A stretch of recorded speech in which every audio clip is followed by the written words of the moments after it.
श्री परमात्मने नमः। ओम श्री गुरुवे नमः। ओम श्री गणेशाय नमः। ओम नमो भगवते वासुदेवाय। गुरुर्ब्रह्मा गुरुर्विष्णु गुरुर्देवो महेश्वर,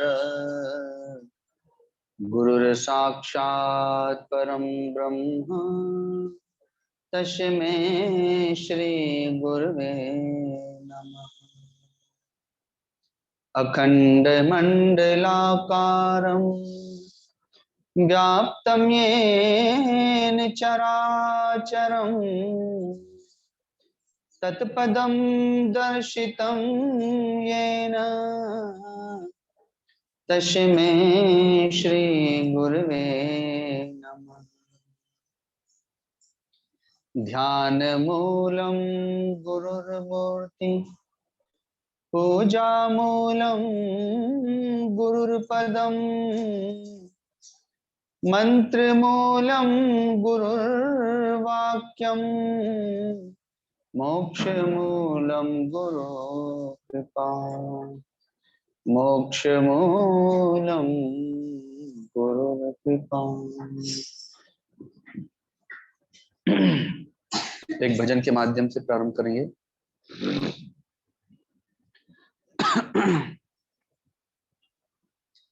पत्ते पत्ते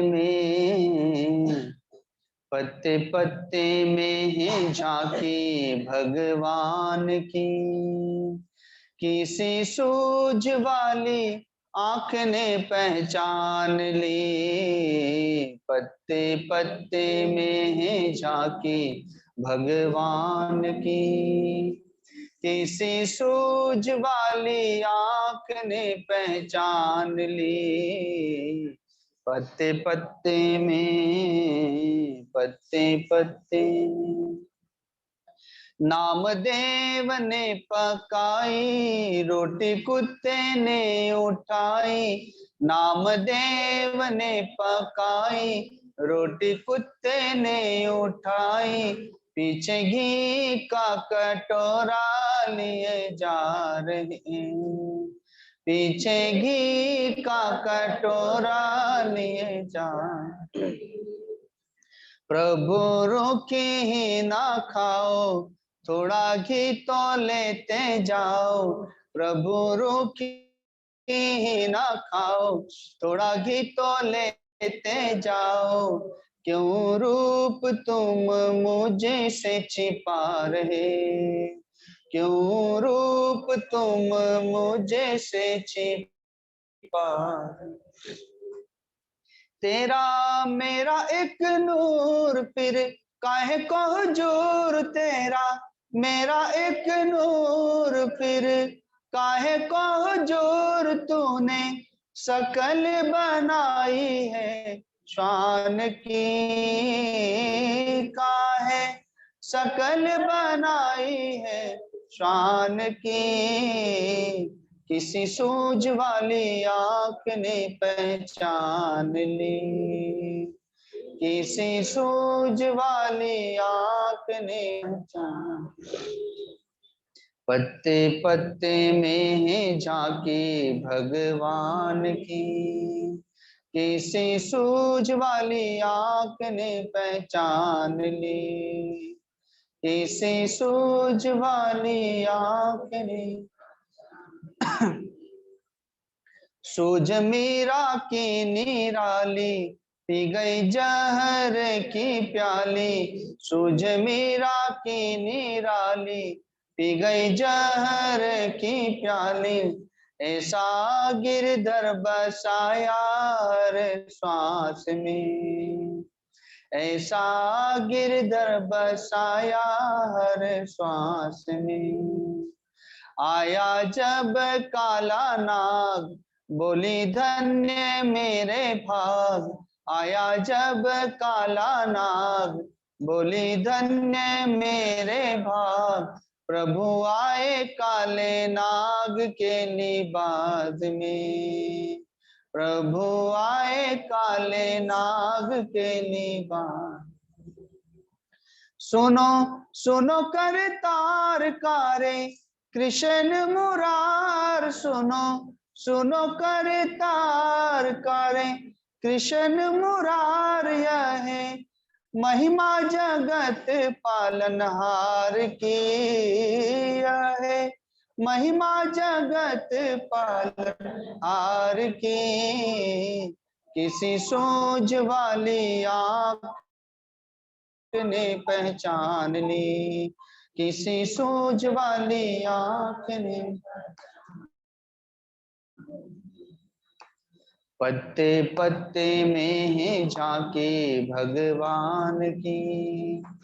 किसी सोझ वाली आँख ने पहचान ली। किसी सोझ वाली आँख ने पहचान ली। किसी सूझ वाली आँख ने पहचान ली। बोलिए सदगुरुदेव भगवान की, परम गुरुदेव महाराज की, सत्य सनातन धर्म की, गौ माता की, गंगा मैया की, सब संतों की, सब भक्तों की। नमः पार्वती पते हर हर महादेव।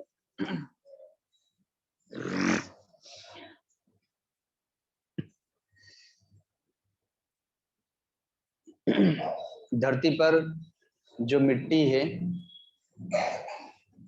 हम जब चलते हैं तो हम सबके पांव से वो कुचली जाती है। वर्षा के दिनों में वही मिट्टी कीचड़ बन जाती। गाड़ी के आने जाने से कीचड़ उछलता है। गर्मी के दिनों में वही धूल बन करके हवा आंधी जब चलती है तो चारों ओर धूल मिट्टी हो जाती है। हमारे शरीर पर, हमारे बालों में, आंखों में वो मिट्टी चली जाती है। लेकिन जब उसी मिट्टी को कुम्हार ले लेता है,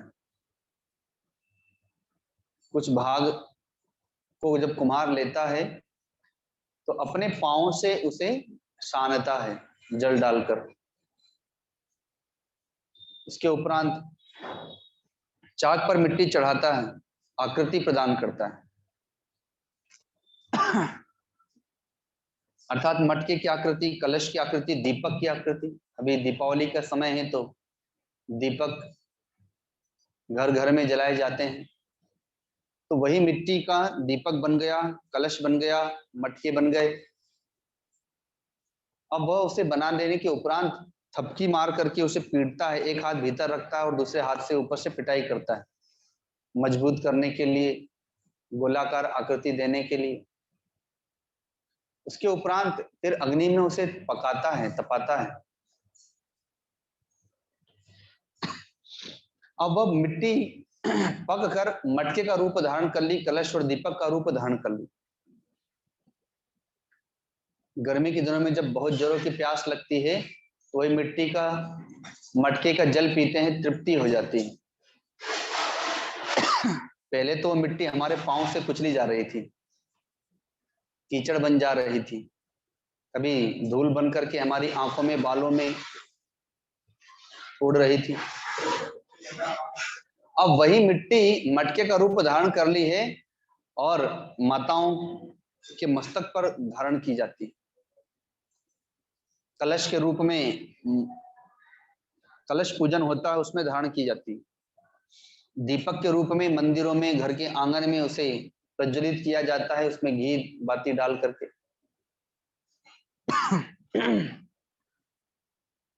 तो पांव से कुचली जाने वाली मिट्टी आज पूज्य हो गई। वैसे हम सब भी मिट्टी के समान ही हैं।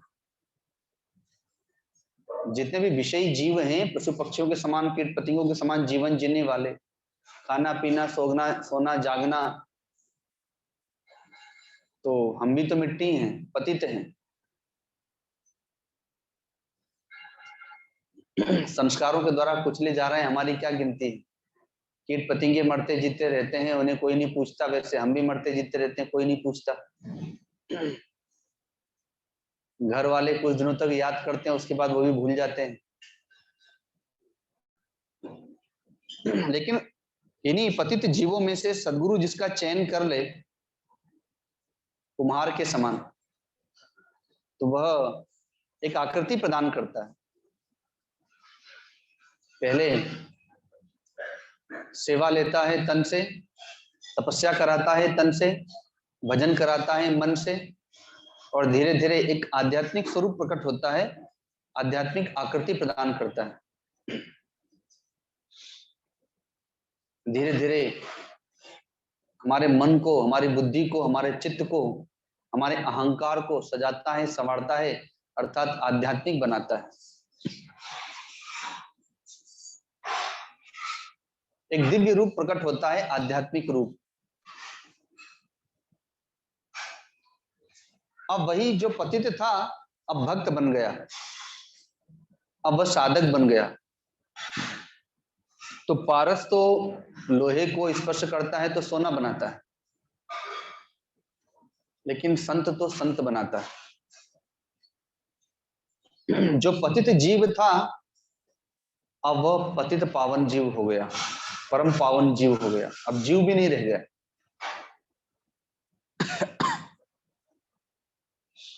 अब तो उसके संसर्ग में जो आता है वह भी भक्त बन जाता है। तो ये सदगुरु की महिमा है। अग्नि के पास जाएंगे तो अग्नि उष्णता प्रदान करती है, सदगुरु के पास जाने पर वे ज्ञान ध्यान विज्ञान, ज्ञान भक्ति वैराग्य प्रकट कर देते हैं। अब वह भक्त, वह साधक जगत पूज्य हो जाता है। भक्त ध्रुव, भक्त प्रहलाद, पांचों पांडव आदि जितने भक्त हैं उन्हीं भक्तों की श्रेणी में हैं।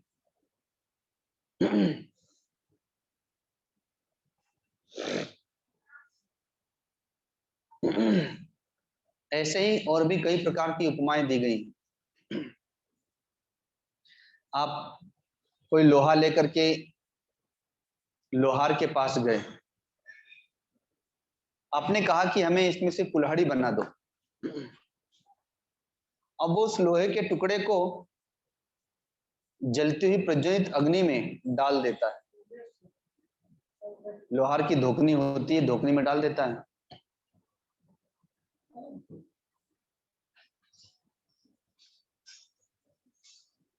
अब उस अग्नि में वो जो लोहा था वो लाल हो गया है पककर। लोहा को देखा होगा आपने, एकदम लाल हो जाता है, इतना उसे तापमान में जलाया जाता है लोहे को। तो जब लाल हो जाता है तब उसको बाहर निकालता है पकड़ करके किसी लोहे के हथियार से ही, और फिर उसको घन से पीटता है, उसे आकृति प्रदान करता है। जो लोहा था अब वो कुल्हाड़ी बन जाता है। आप जो चाहे जो बनाना चाहते हैं आप वो बनवा सकते हैं उसे।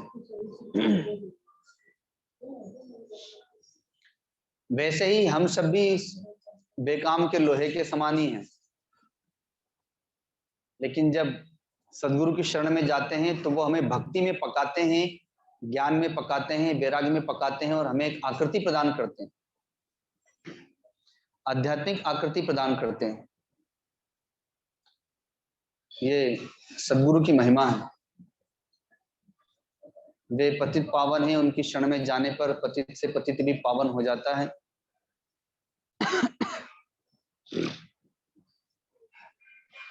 जो निर्विषय, जो विषयी है वह निर्विषय हो जाता है, निर्विकार हो जाता है।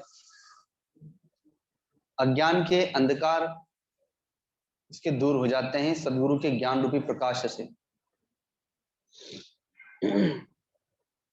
हाँ, जो माताओं का हृदय होता है वो भक्ति प्रधान होता है, वो भाव प्रधान होता है।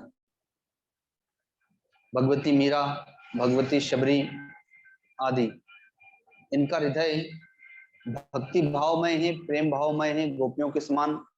गोपियों का हृदय भी भक्ति और प्रेम से परिपूर्ण है। लेकिन भक्ति और प्रेम में मन बुद्धि चित्त निर्मल हो जाते हैं, निर्मल निर्विकार हो जाते हैं। तो जिस प्रकार से दर्पण यदि साफ है तो हमारा प्रतिबिंब स्पष्ट प्रतीत होता है, वैसे ही जब मन बुद्धि चित्त साफ हो गए, निर्मल हो गए, तो ज्ञान का प्रकाश तो ऐसे ही प्रकट हो जाएगा। मन बुद्धि चित्त को पवित्र करने के लिए ही सारे साधन हैं। जब वो पवित्र हो गए तो परमात्मा प्रकट हो जाएंगे। निर्मल मन जन सो मोहि भावा, मोहि कपट छल छिद्र न भावा। भगवान भी कहते हैं कि निर्मल हृदय वाला ही मुझे प्राप्त करता है, और निर्मल हृदय वाले पे तो सभी विश्वास भी करते हैं। जिसका हृदय पवित्र है, निर्मल है, तो सब लोग उस पर विश्वास भी करते हैं। अभी मोबाइल रख दीजिए, बाद में बात कर लीजिएगा, डिस्टर्ब हो रहा है ना, फोन काट दीजिए जी। और नहीं तो उठ करके बाहर जा करके बात कर सकती हैं, ताकि सब लोग तो आपको ही देख रहे हैं कि आप क्या बात कर रही हैं।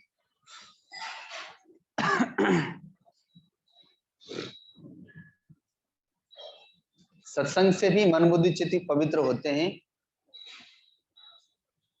सत्संग से विवेक की प्राप्ति होती है, स्वधर्म का बोध होता है।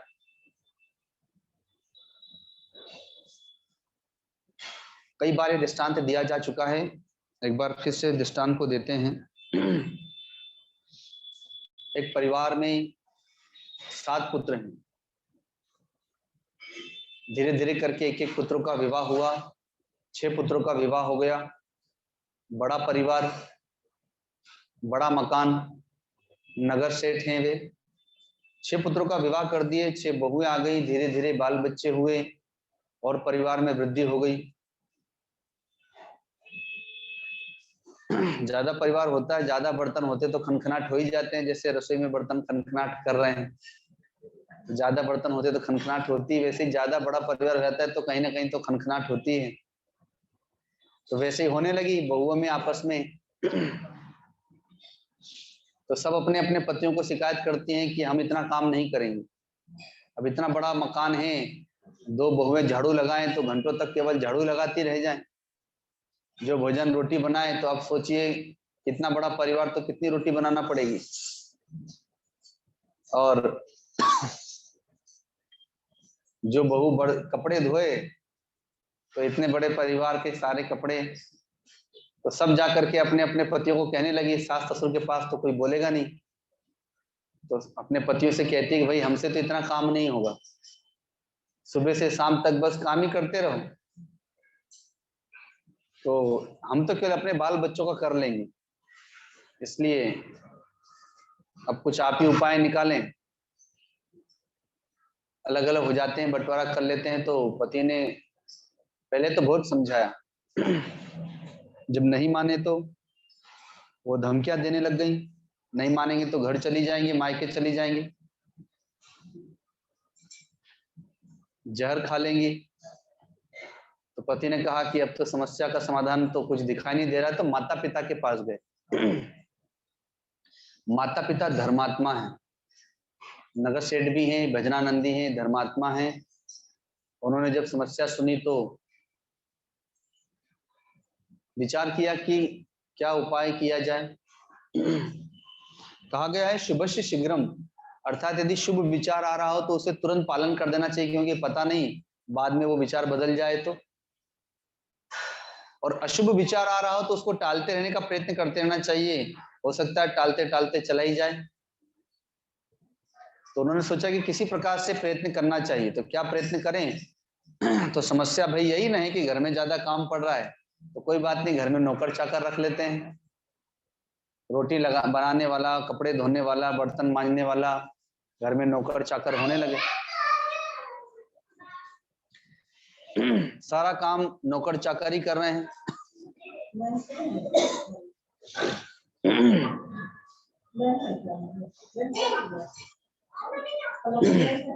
लेकिन फिर भी समस्या का समाधान नहीं हुआ।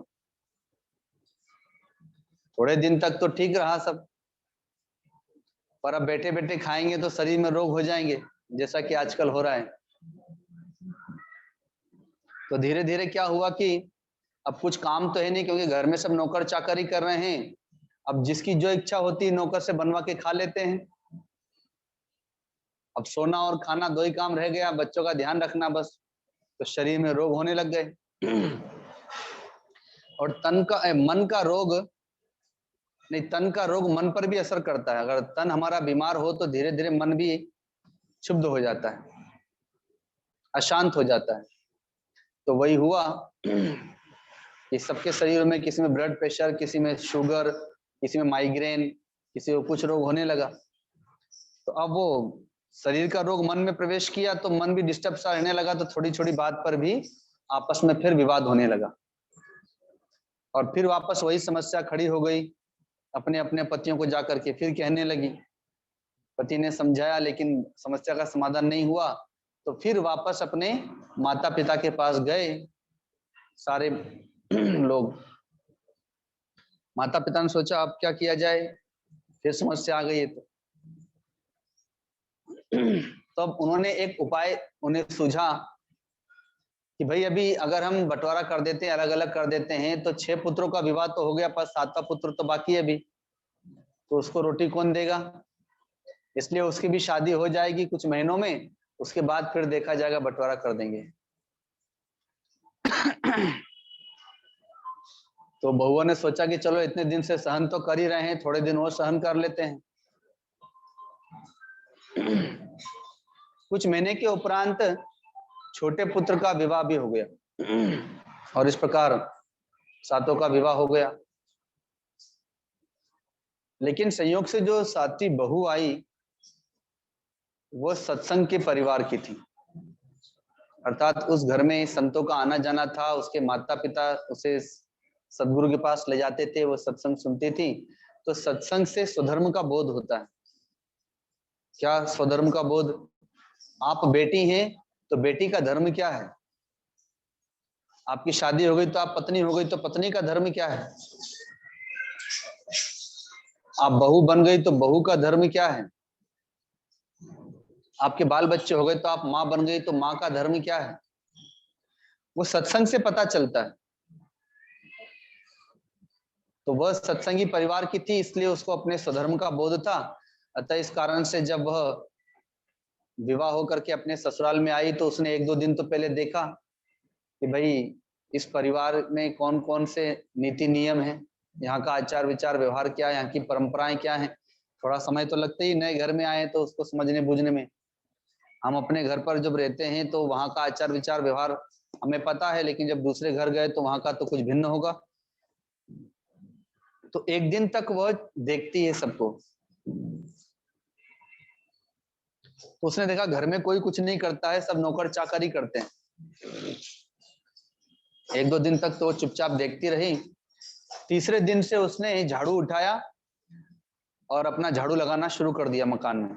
झाड़ू लगाने वाला नौकर आया तो उसको बोल दिया कि भाई आज के बाद मत आना, तुम्हारा जितना वेतन बनता है जाकर के ऑफिस से ले लो, और अब तुम्हारी छुट्टी। और वो अपना झाड़ू लगाने लगी। तो बड़ा मकान था ही, तो घंटा भर तो लगी जाएगा झाड़ू लगाने में। तब तक सासू माँ की दृष्टि पड़ गई। सासू माँ ने कहा कि अरे घर में इतने नौकर चाकर है, तुम झाड़ू क्यों लगा रही हो?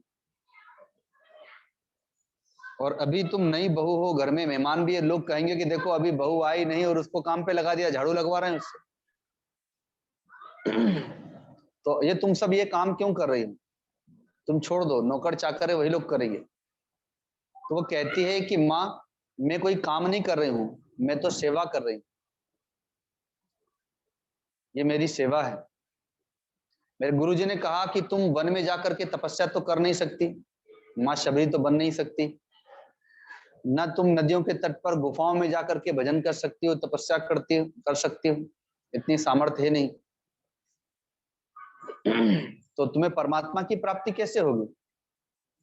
तो कहते हैं कि ये जो तुम्हारा मकान है ना, वही तुम्हारा आश्रम है, वही तुम्हारी कुटिया है, वही तुम्हारा मंदिर है। तुम वहां पर भाव के साथ में सेवा करना। तो जैसे आप किसी आश्रम में जाकर के झाड़ू लगाते तो आपको लगता है हमको पुण्य मिलेगा, आप संतों के आश्रम में जाकर के सेवा करते हैं, रोटी बनवाती हैं, झाड़ू लगवाती हैं और भी अन्य प्रकार की सेवाएं करती हैं, आपको लगता है कि हमको पुण्य मिलेगा, लेकिन अपने घर में तो भाव बदल जाता है।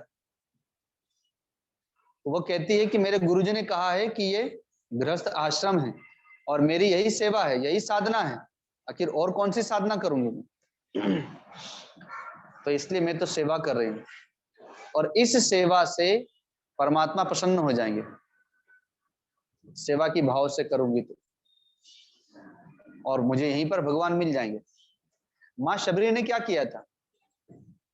माँ शबरी भी तो अपनी कुटिया में रोज झाड़ू लगाती हैं, कुटिया के बाहर आंगन में झाड़ू लगाती हैं, फल चुन के लाती हैं, फूल चुन करके लाती हैं, जल भर करके रखती हैं कि प्रभु श्री राम आएंगे।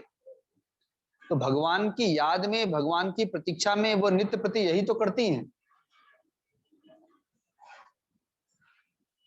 तो सासू माँ ने कहा कि ऐसा करने से भगवान मिल जाएंगे, तो कहा कि हाँ, जप करते हुए, प्रार्थना करते हुए, भगवान की प्रतीक्षा करते हुए, सेवा की भावना से करेंगे तो भगवान आ जाएंगे। तो सासू माँ ने कहा कि फिर तो मुझे भी भगवान चाहिए, मैं भी तो भगवान को प्राप्त करना चाहती हूँ। तो भाई अपने भोजन करेंगे तो पेट तो अपने ही भरेगा, कोई दूसरे के भोजन करने से अपना पेट भरेगा नहीं। वैसे ही अपने भजन करेंगे तो अपने को मुक्ति मिलेगी, दूसरे के भजन करने से अपने को क्या लाभ है।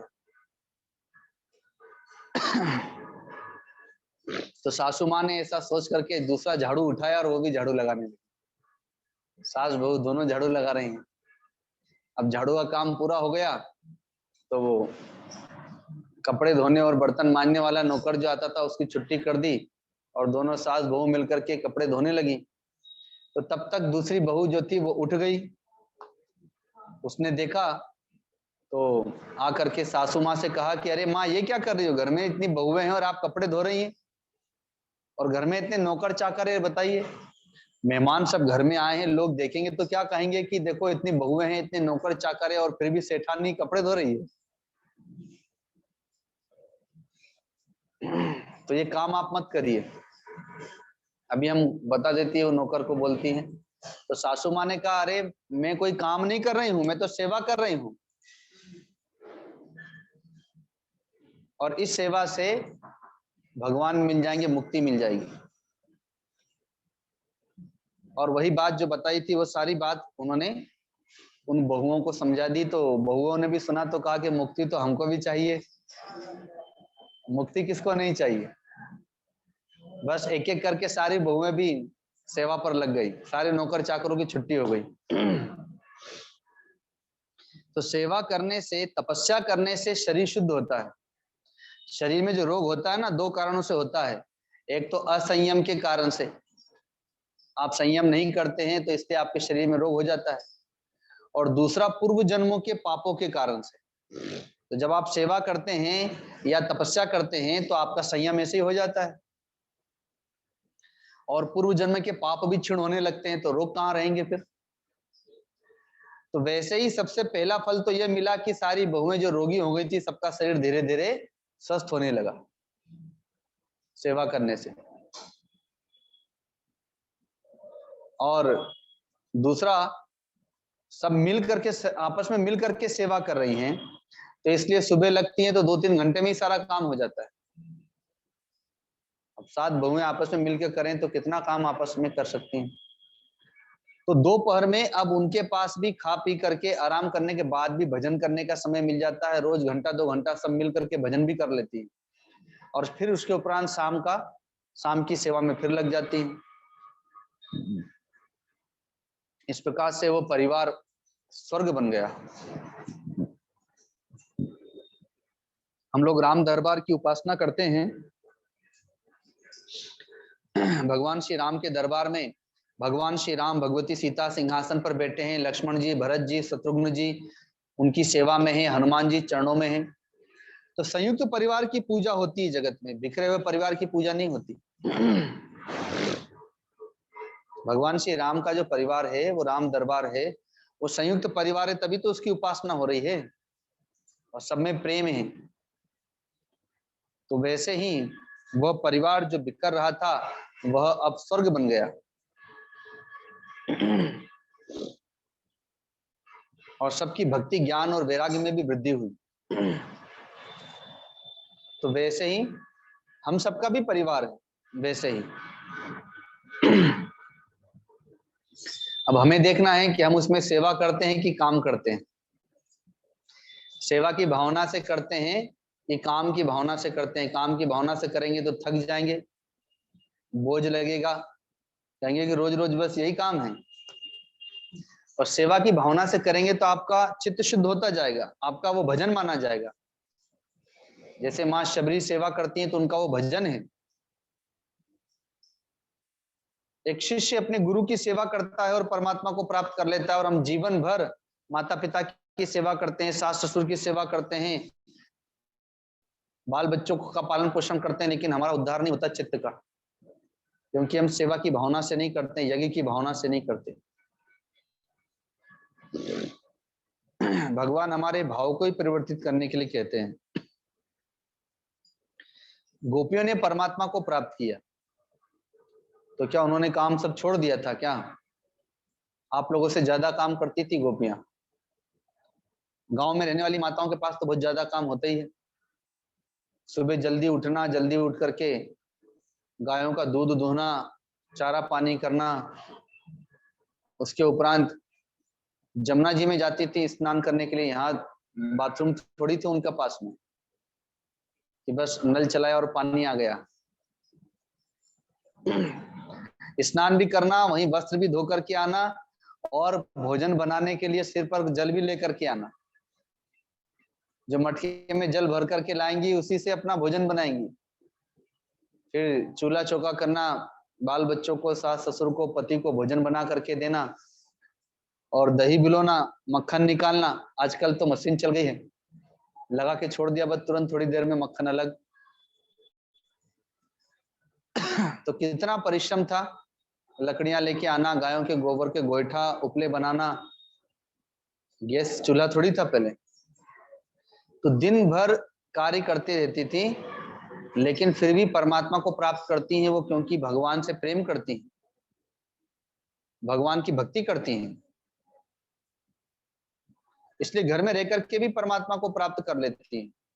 तो माताओं के लिए वो कितना बड़ा आदर्श है गोपियां, कि सबके बीच में रह करके, सबकी सेवा करके भी परमात्मा को प्राप्त कर लेती हैं। तो वैसे ही आप भी घर में रह करके परमात्मा का भजन करके परमात्मा को प्राप्त कर सकते हैं। और भगवान का भजन किया ही जाता है इसलिए कि भगवान में प्रीति हो जाए। अभी हमारी जो प्रीति है, जो ममता है, जो आसक्ति है, वो परिवार में है, संसार में है। भगवान से प्रीति हो जाए, भगवान से ममता हो जाए, भगवान से आसक्ति हो जाए, इसी के लिए भजन किया जा रहा है। रोज रोज सत्संग करते करते, रोज रोज भजन करते करते परमात्मा से प्रीति हो जाएगी। कहा भी गया है कि ममता करियो राम सो समता सब संसार। अगर ममता ही करना है तो भगवान से करें, और संसार से समतापूर्ण व्यवहार करें, सम व्यवहार करें सबके पास।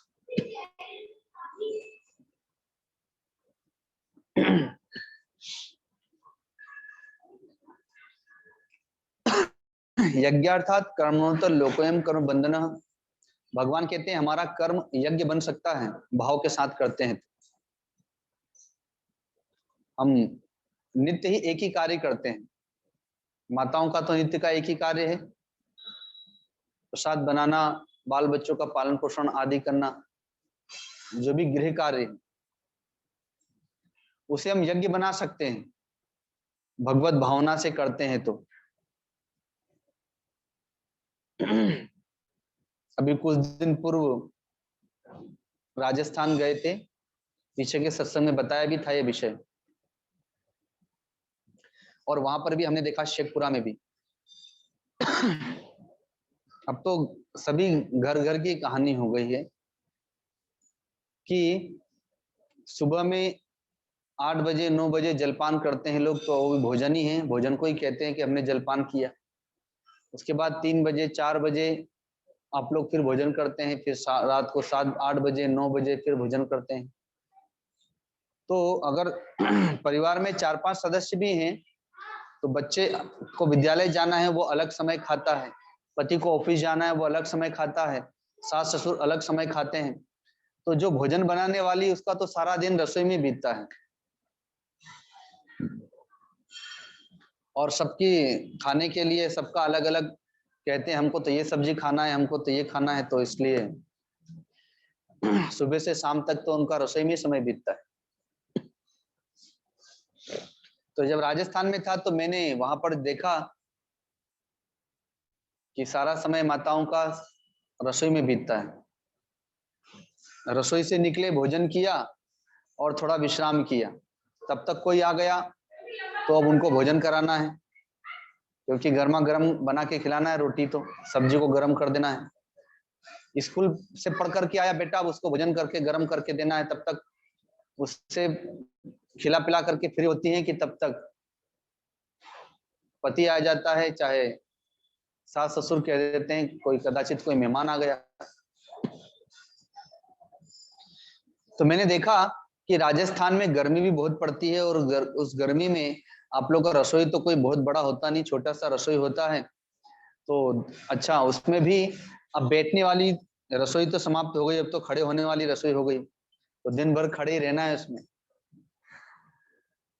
तो मैंने उन लोगों से कहा कि आप लोग तो सुबह से शाम तक छोटी सी रसोई में खड़े ही रह जाते हैं, और एक तो राजस्थान की गर्मी, और उसमें भी छोटी सी रसोई, और उसमें भी चूल्हे के पास खड़े होना है, तो आप लोग तो पंचाग्नि ताप रहे हैं।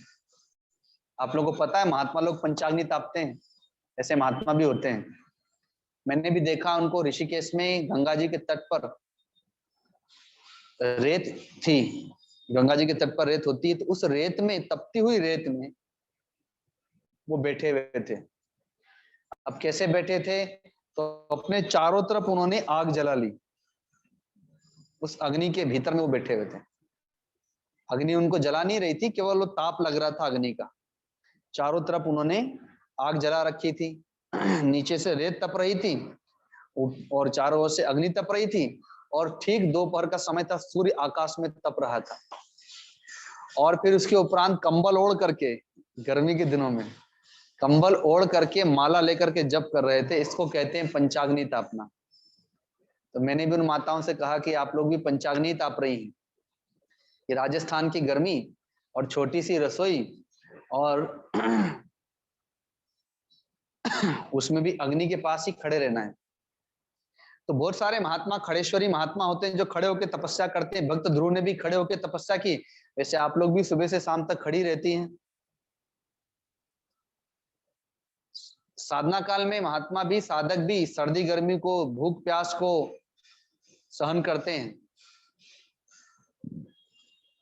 तो राजस्थान में ठंडी भी बहुत होती है, चूरू में आप लोग ठंडी भी सहन करती हैं, गर्मी भी सहन करती हैं, और भूख प्यास भी सहन करती हैं। अपने भूख लगी है लेकिन फिर भी पहले बच्चों को खिलाएंगी, बड़ों को खिलाएंगी, जब सब खा पी ले तब जाके अपने खाएंगे, भले अपने भूख लग रही हो।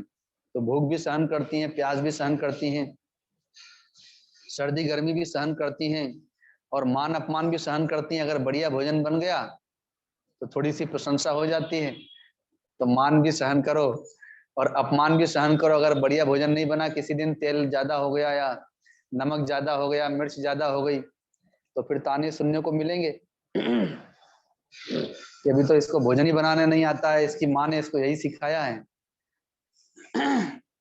तो सर्दी गर्मी सुख दुख मान अपमान भूख प्यास को भी सहन करते हैं। तो कहा कि आपकी यही तपस्या है। साधु गुफा में बैठ के तपस्या करता है, आपकी रसोई गुफा ही तो है, और क्या छोटी सी। और नहीं तो साधु कुटिया में बैठ के तपस्या करता है, तो यह आपकी कुटिया है। और आप भी सर्दी गर्मी भूख प्यास सुख दुख मान अपमान को सहन करके तपस्या कर रही हैं, बस भगवान का नाम जप करते हुए प्रसाद बनाएं। तो या यज्ञशाला समझ लें इसको। यज्ञशाला में आप लोग जाते हैं ना हवन करने के लिए, तो स्नान करके, पवित्र हो करके, साड़ी पहन करके, पंचगव्य लेकर के, और तब उस यज्ञशाला में प्रवेश करते, क्योंकि देवताओं को उसमें आहुति देना है।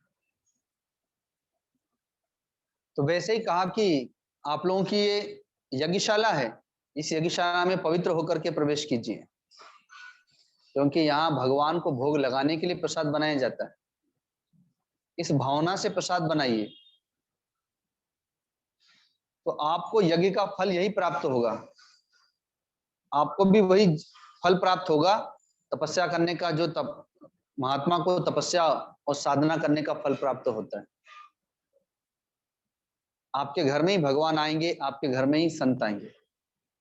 माँ कौशल्या के पास जाते हैं दुर्वासा ऋषि, माँ कुंती के पास में आते हैं दुर्वासा ऋषि, और भी अन्य महात्मागण भिक्षाटन करने के लिए आते हैं। वे जानते हैं कि किनकी रसोई पवित्र है, कौन भगवत भावना से और प्रसाद की भावना से प्रसाद बना रहा है।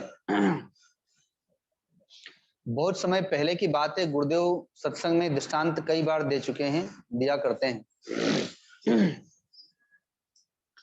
गुजरात प्रदेश में एक भाबर नाम का स्थान है,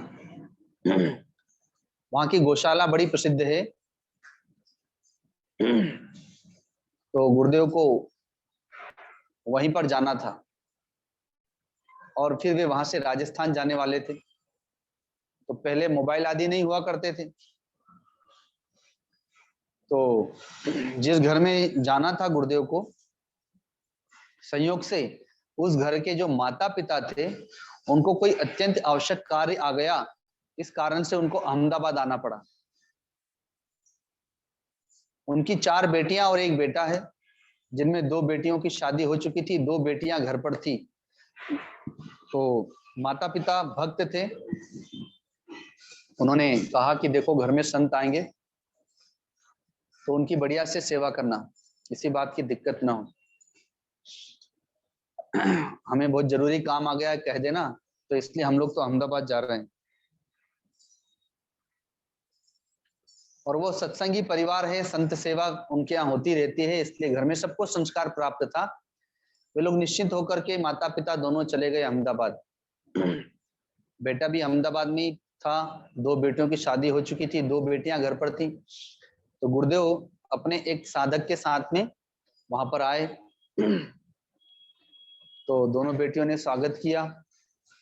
ट्रेन से गए थे गुरुदेव, स्नान करना था, तो इसलिए उन लोगों ने रूम बता दिया। गुरुदेव ने पूछा तुम्हारे माता पिता कहाँ हैं? तो कहा कि माता पिता तो कोई जरूरी काम आ गया इसलिए अहमदाबाद गए हैं और आज नहीं आ पाएंगे। तो कहा घर में और कोई नहीं? तो कहा कि और कोई नहीं, केवल हम ही दोनों हैं। तो गुरुदेव ने कहा फिर घर में कैसे ठहरा जाए? तो यहाँ कोई धर्मशाला, कोई मंदिर, कोई आश्रम हो तो बताओ। तो तुम्हारे माता पिता नहीं है तो फिर घर में हम कैसे रहेंगे? तो दोनों वे कहती हैं कि आप हमारे माता पिता नहीं हैं क्या? संत भी तो हमारे माता पिता ही हैं, हमारे माता पिता तो हमें यही सिखाए, तो आप ठहरे। ऐसा कह करके वो पड़ोस में जाती हैं और पड़ोस के वृद्ध पुरुषों को लेकर के आते हैं कि हमारे घर में संत आए हैं और घर में कोई पुरुष है नहीं, तो इसलिए आप चलें। तो 2-4 लोगों को लेकर के आ गई। वो लोग बैठ गए, गुरुदेव तब तक स्नान के लिए चले गए। अब वो उधर अपना प्रसाद बनाने लगी दोनों। तो वो जब प्रसाद बनाती हैं तो उन्हें 1-1.5 घंटा लगता है प्रसाद बनाने में। जब तक प्रसाद बनता है तब तक वो कीर्तन करती रहती हैं, हरे राम राम राम हरे हरे, हरे कृष्ण कृष्ण कृष्ण हरे हरे। दोनों एक कीर्तन कर रही हैं और प्रसाद बना रही हैं। गुरुदेव का साथ में जो साधक है उनका स्नान हुआ, आसन प्राणायाम हुआ, और वो 4 लोग वहां पर बैठे हुए हैं, आपस में चर्चा कर रहे हैं। प्रसाद तैयार हुआ तो वो कीर्तन करते करते ही ऊपर की ओर जहां रूम दिया था वहां पहुंचती हैं, और फिर रुक करके प्रणाम करके कहती हैं कि गुरुदेव प्रसाद तैयार हो गया, आप कहें तो मैं प्रसाद ले आऊं? तो गुरुदेव ने कहा कि हाँ ठीक है, ला सकते हैं।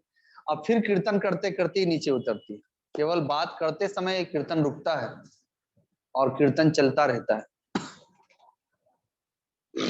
प्रसाद पवाया गुरुदेव को, कीर्तन करते करते ही बना करके गर्मा गर्म रोटियां लेकर के आ रही हैं, और कीर्तन करते हुए जब बोलना होता है कि थोड़ा सा और ले लीजिए, 1 रोटी और ले लीजिए, अच्छा आधी ले लीजिए, तभी उनका कीर्तन रुकता है, अन्यथा उनका कीर्तन चलता रहता है।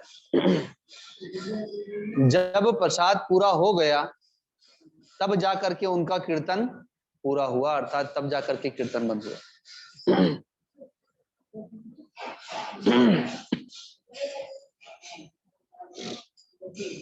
तो अब उनकी रसोई उनके लिए यज्ञशाला हुई कि नहीं? उनका तो वही भजन हो गया। आप लोग सोचे कि सुबह शाम हमें भजन करने का, साधन करने का समय मिल जाए, तो आप लोगों के पास तो काम ही बहुत ज्यादा है। लेकिन आप चाहें तो सुबह से शाम तक भजन कर सकते हैं। अब बच्चे को स्नान करा रहे हैं तो आप जप करते हुए कर सकते हैं, भजन गाते हुए कर सकते हैं। आपको पता है पहले माताएं लोरियां सुनाती थी बच्चों को, तो वो भजन के माध्यम से लोरियां सुनाती थी। तो वैसे ही हम भी कोई भी कार्य करते समय भगवान का भजन कर सकते हैं, जप कर सकते हैं, प्रार्थना कर सकते हैं। शरीर से ही तो सेवा करना है और मन से भगवान का स्मरण करना है, जो हम कर सकते हैं।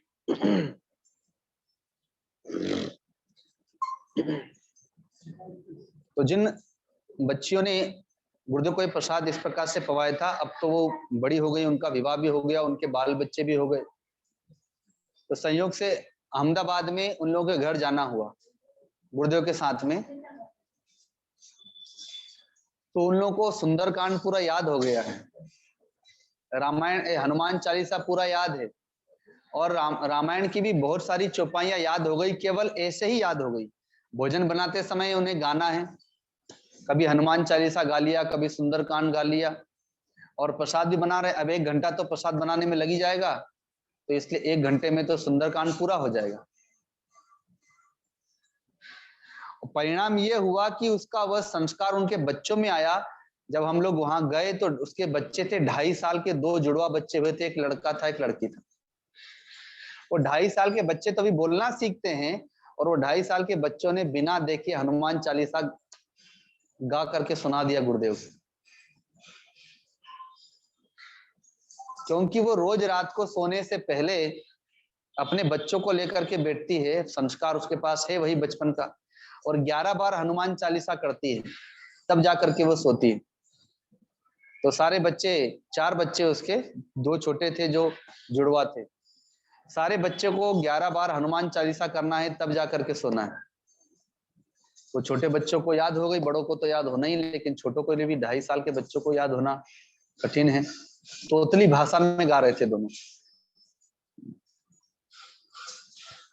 तो आप जैसा मनन चिंतन करेंगे, जैसा आचार विचार व्यवहार करेंगे, वैसे ही तो आपको बच्चों को प्राप्त होगा। भगवती सीता ने लव कुश को सब प्रकार के संस्कारों से सुसज्जित करके बनाया। जब वे अयोध्या की गलियों में वाल्मीकि रामायण का गायन कर रहे हैं, तो उनकी दिव्य वाणी, उनका दिव्य आचार विचार व्यवहार देख करके सारे अयोध्या के लोग आश्चर्यचकित थे कि दोनों कौन है, ये दोनों मुनि कुमार हैं या कौन है, इतना दिव्य स्वरूप और इतना दिव्य आचार विचार व्यवहार। तो उनकी वाणी को सुन करके और भगवान की लीलाओं को सुन के सब इतने प्रसन्न हो जाते हैं कि उनको भेंट देने लगते हैं। कोई अपनी गले की चेन उतार के दे दिया, कोई गले का हार उतार के देता है, कोई उन्हें कुछ पैसा चढ़ाने लगता है, कोई वस्त्र देने लगता है। लेकिन वो किसी से कुछ नहीं लेते, कहते हैं कि हम तो ब्रह्मचारी हैं, हम तो मुनि कुमार हैं, हमें इन सब चीजों से क्या काम है, ये सब तो माया है, आप ले जाइए, हम तो अपने गुरु की आज्ञा का पालन करने के लिए आए। और सबको आश्चर्य होता है कि बताओ, इतने छोटे छोटे बच्चे, इतना इतना बड़ा ज्ञान, कि हम जिस चीज के पीछे लगे रहते हैं माया के लिए, और ये माया को ऐसे ही पत्थर के समान फेंक के चले जा रहे हैं। उनके पास ढेर लग जाता था रोज, लेकिन वो सब ऐसे ही छोड़ के चल देते थे। तो भगवती सीता ने वन में तपस्या की और अपने बच्चों को उच्च संस्कार प्रदान किए, लेकिन हम तो इस पर ध्यान देते नहीं है। बच्चों को शरीर उनका स्वस्थ रहे, भोजन ठीक से खाए, उसकी जो इच्छा वो प्रसन्न रहे, बस उसी में लगे रहते हैं। लेकिन संस्कार पर ध्यान नहीं देते कि हमारे बच्चे को उच्च संस्कार मिलना चाहिए।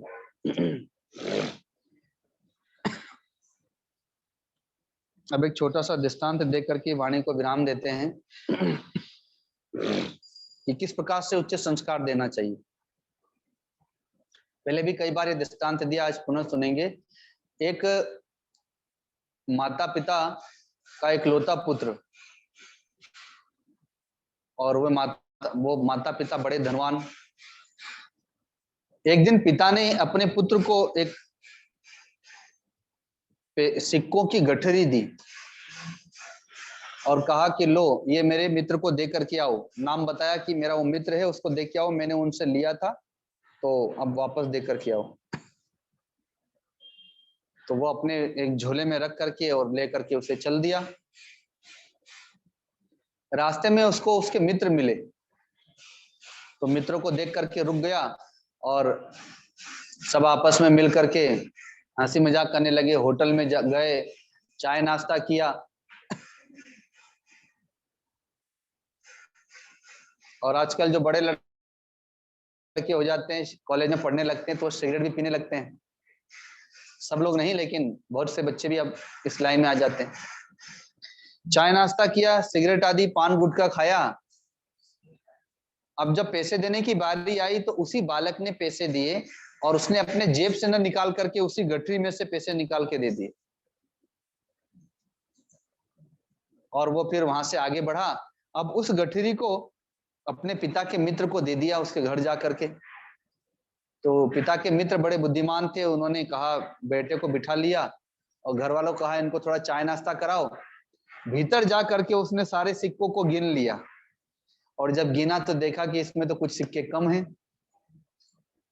बेटे से पूछा बाहर आकर के कि बेटा, तुम्हारे पिता ने कितने सिक्के दिए थे? तो बता दिया कि इतने सिक्के दिए थे। बोले इतने तो है नहीं इसमें। कहा मुझे क्या पता, मुझे तो जैसी पोटली दी मैंने आपको ला करके दे दी। बोले अच्छा? बोले जी। एक तो चोरी और उसके बाद झूठ।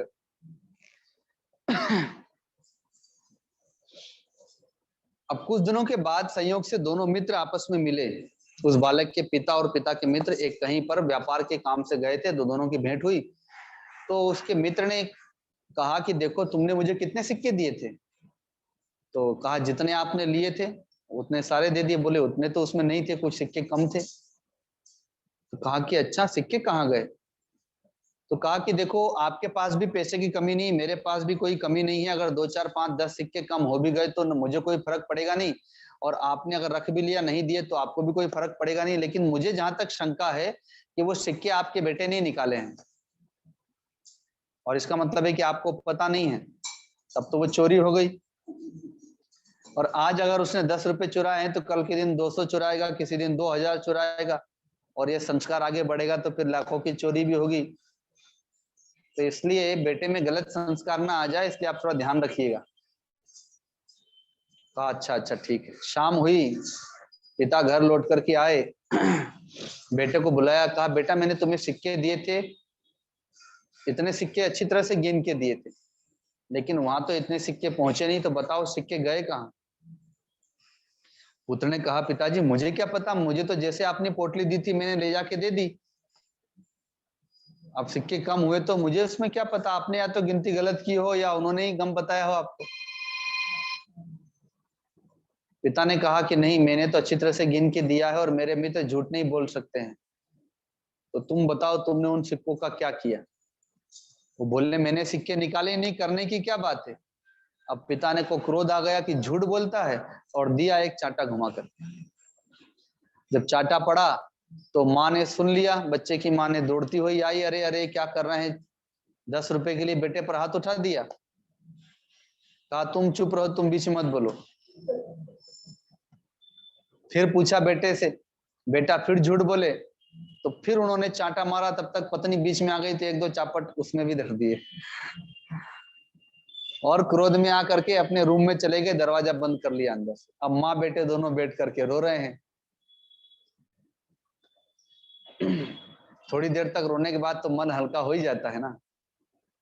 जब मन हल्का हो गया तो माँ ने पूछा कि बेटा, सिक्के कम तो हैं, अब चाहे तुम्हारे पिता ने कम दिए हो, चाहे तुमने निकाले हो, या उन्होंने गलती से गिना हो कम हो, लेकिन कुछ तो गड़बड़ है, तो तुम बताओ कि तुम जानते हो क्या कुछ गड़बड़ तुमने किया है? तो रोने से मन हल्का हो ही गया था, साथ में पिटाई भी हो ही गई थी। तो उसने सत्य बता दिया कि माँ मैं सच बता रहा हूँ, मैंने ही सिक्के निकाले थे और मैंने उसका ये उपयोग किया था, दोस्तों के साथ मिलकर के चाय नाश्ता कर लिया। तो माँ ने कहा कि बेटा तुमको तो रोज जेब खर्च दिया जाता है, तुम्हारे पास नहीं था? कहा बोले माँ मेरे जेब में जेब खर्च था, पर पता नहीं क्यों मेरे मन में आया कि सिक्के निकाल लूंगा तो भी पिताजी को क्या फर्क पड़ेगा और ना उनके मित्र को फर्क पड़ेगा, क्योंकि आप लोग तो करोड़पति अरबपति, 10 रुपए 20 रुपए की चोरी को क्या मानेंगे। तो कहा कि चलो चलो अभी तुम्हारे पिता को जो तुमने मुझे बताया है ना, अपने पिता को बता दो और क्षमा कर देंगे तुम। दरवाजा खटखटाया दोनों ने मिलके, तो दरवाजा नहीं खोले, बोले मुझे नहीं आना। तो पत्नी कहती है कि अरे आप दरवाजा खोलें, बेटा अपनी गलती स्वीकार कर रहा है। तब उन्होंने दरवाजा खोला, बेटे ने सच सच बात बता दी कि पैसा मैंने ही निकाला था पिताजी, गलती हो गई, आज के बाद कान पकड़ता हूँ, अब ऐसा अपराध नहीं करूंगा। तो पिता ने उसे उठा के गले लगा लिया और कहा कि बेटा ये जो संपत्ति है ना मेरे पास करोड़ों की, वो तुम्हारे लिए ही मैंने अर्जित की है। आज तुमने 10 रुपए चुराए, कल के दिन ये संस्कार जम गया तो 200 चुराओगे, किसी दिन 1000 चुराओगे, किसी दिन लाख चुराओगे। तो मैं केवल तुम्हें संपत्ति नहीं देना चाहता, मैं संपत्ति के साथ साथ तुमको संस्कार भी देना चाहता हूँ, क्योंकि संपत्ति तो रावण के पास भी कम नहीं थी और संपत्ति दुर्योधन और कंस के पास भी कम नहीं थी, लेकिन संस्कार नहीं था उन लोगों में, इसलिए वो संपत्ति उनके लिए नरक का कारण बन गई। लेकिन संपत्ति भगवान ने दी, चक्रवर्ती सम्राट बना दिया राजा युधिष्ठिर को, अपार संपत्ति आ गई, पूरी धरती पूरे विश्व की संपत्ति उनकी संपत्ति हो गई। लेकिन ऐसे उच्च संस्कारवान थे कि जहां जाते थे अन्य क्षेत्र खुल जाता था, संतों को, ब्राह्मणों को, याचकों को मुंह मांगी वस्तु दी जाती थी। तो संपत्ति का सदुपयोग किया उन्होंने। तो वैसे ही आपका कर्तव्य है कि आप अपने बच्चों को क्या संस्कार दे रहे हैं। माता पिता के ऊपर ही निर्भर करता है ना कि वो क्या संस्कार दे रहे हैं। एक तो माता पिता के आचार विचार व्यवहार से भी बच्चे पर संस्कार पड़ता है, और दूसरा माता पिता के द्वारा दी गई शिक्षा से भी बाल बच्चों पर उसका प्रभाव पड़ता है, संस्कार पड़ता है। तो इसलिए अपने कर्म को यज्ञ बनाएं, पूजा बनाएं, साधना बनाएं, प्रभु का स्मरण करते हुए अपना कर्तव्य कर्म करें और साथ में अपने बाल बच्चों को भी उच्च संस्कार देने का प्रयत्न करें, क्योंकि संस्कार की शिक्षा और कहीं मिलने वाली नहीं है। गुजरात में हलवद नाम की तहसील थी, वहां एक परिवार में गए तो 35 सदस्यों का परिवार, संयुक्त परिवार। तो घर में 7-8 छोटे छोटे बच्चे थे, 5 साल से लेकर के 15 साल के। तो शाम को प्रसाद पा करके हम लोग बैठे थे तो सारे बच्चे आ गए। तो मैंने उनसे पूछा कि तुम लोग क्या जानते हो, तो सबने हनुमान चालीसा सुनाना शुरू कर दिया, क्योंकि सब घरों में हनुमान चालीसा होता है आजकल। बाकी स्कूल में जो कविताएं होती हैं और प्रार्थनाएं होती है वो सुना दिया। मैंने उन लोगों से पूछा अच्छा बताओ भगवान श्री राम कितने भाई थे और उनके क्या नाम थे। तो सब बच्चे एक दूसरे का मुंह देखने लगे, क्योंकि उनको पता नहीं है। मैंने पूछा भगवान श्री कृष्ण कितने भाई बहन थे, उनके क्या नाम थे, तो वो भी नहीं बता पा रहे थे वो। अच्छा उनके माता पिता का नाम, तो वो भी उनको समझ में नहीं आ रहा था, कुछ कुछ बोल रहे थे, पूरा नहीं बता पा रहे थे। अब तब तक माता पिता भी प्रसाद पा करके आ गए शाम को, और उसके बाद थोड़ा सत्संग होता था वहां पर। तो मैंने कहा कि आपके बाल बच्चों को तो अपने भगवान के परिवार का नाम भी पता नहीं है, भगवान के कितने भाई हैं, उनके माता पिता क्या हैं। तो जब नाम का ही पता नहीं तो उनके चरित्र का पता क्या चलेगा, और जब चरित्र का ही पता नहीं होगा तो उनका चरित्र स्वयं वो कैसे धारण करेंगे, अपने चरित्र को कैसे वो अपनाएंगे भगवान के चरित्र। फिर तो वो रावण का चरित्र पढ़ेंगे, रावण का चरित्र तो टीवी पर आता ही है, और उनका चरित्र फिर वो स्वयं धारण करेंगे जब भगवान का चरित्र नहीं जानते हैं। तो ये तो आप लोगों का कर्तव्य है कि आप लोग शिक्षा दीजिए, अपने भगवान के बारे में बताइए। पहले घर में दादा दादी कथा कहानी सुनाया करते थे। अब तो जब से टीवी मोबाइल आ गया है तो ना दादा दादी को फुर्सत है और ना पोता पोती को फुर्सत है। तो कथा कहानी कहाँ से सुनेंगे अब तो। वो कथा कहानी के माध्यम से वो छोटी दिखने वाली वस्तु भी ऐसी थी, उससे संस्कार जाता था बच्चों के पास। लेकिन आज संस्कार का अभाव हो रहा है। तो वहां पर मैंने उन लोगों से कहा था कि आज के समय में संस्कार विद्यालय में नहीं मिलता, क्योंकि वहां तो पढ़ाई लिखाई किए और वहां से चले आए। तो कहा कि संस्कार विद्यालय में नहीं मिलता, संस्कार टीवी में नहीं मिलता। यदि परिवार ही, अब बाकी अगर परिवार में संस्कार नहीं मिलेगा तो संस्कार मिलेगा कहां पर बच्चों को। तो इसलिए बच्चों को उच्च संस्कार मिले, उसके लिए माता पिता को, दादा दादी को सदा तत्पर रहना पड़ेगा। पहले आप लोगों को ध्यान हो तो संध्या में बच्चों को भोजन नहीं दिया जाता था, संध्या में सोने भी नहीं दिया जाता था।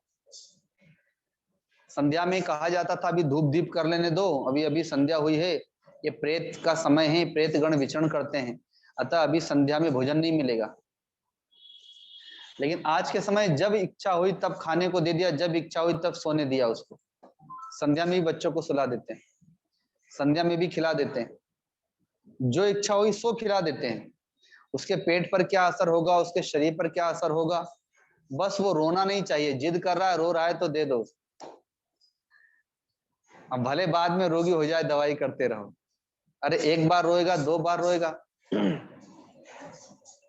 आप लोगों ने कैलाश खेर जी का नाम सुना होगा, जो बहुत बड़े गायक हैं, संगीतकार हैं।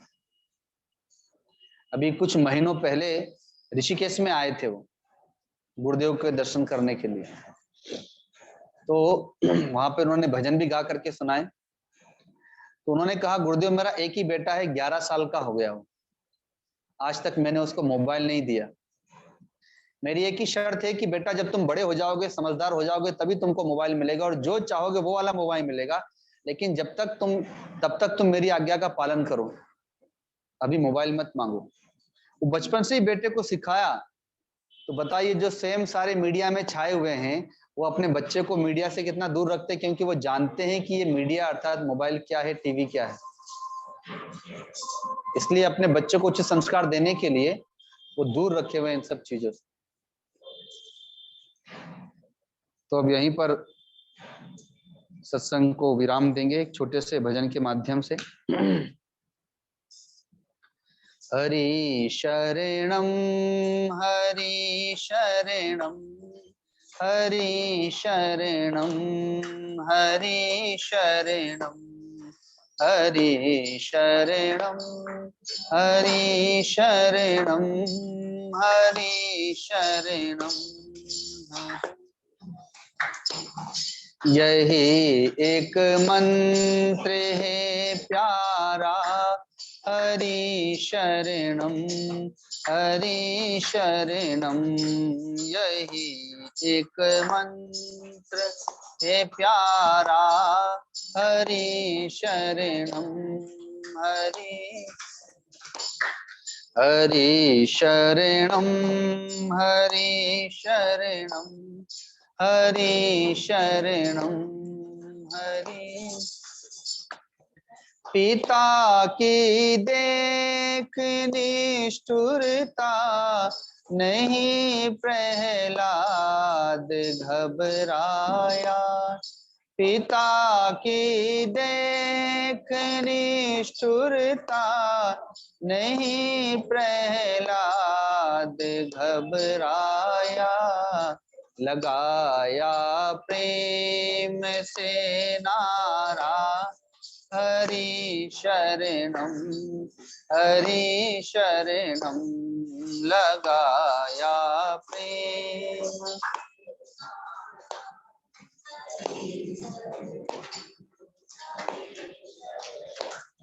हरि शरणम हरि शरणम हरि शरणम हरि शरणम हरि शरणम।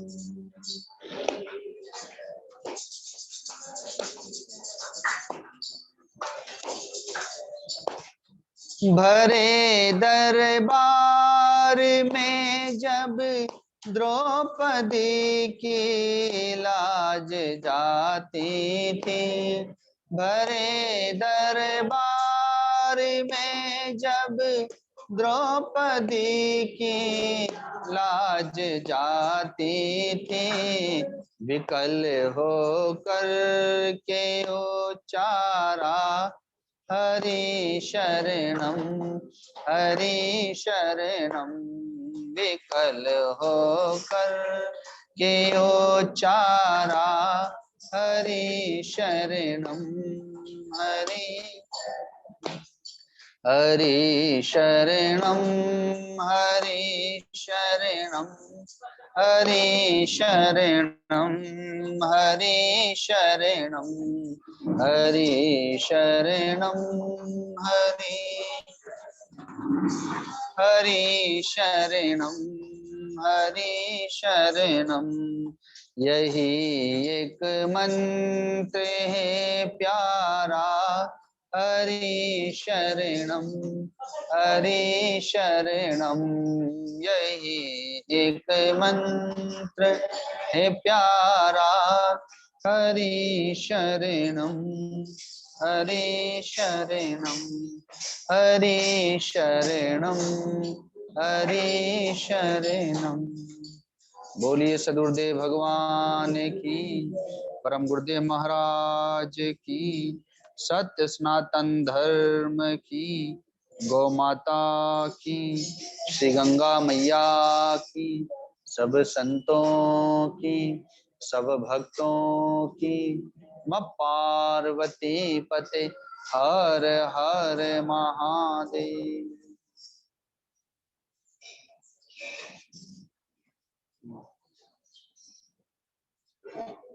ओम ओम ओम ओम।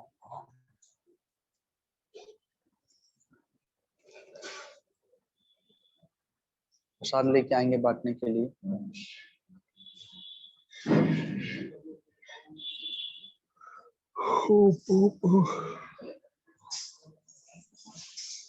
प्रसाद मंगाइए बांटने वाला। प्रसाद प्रसाद आरती कर लो। प्रणाम गुरुदेव। प्रणाम स्वामी जी। नमस्ते स्वामी जी। प्रणाम गुरुदेव।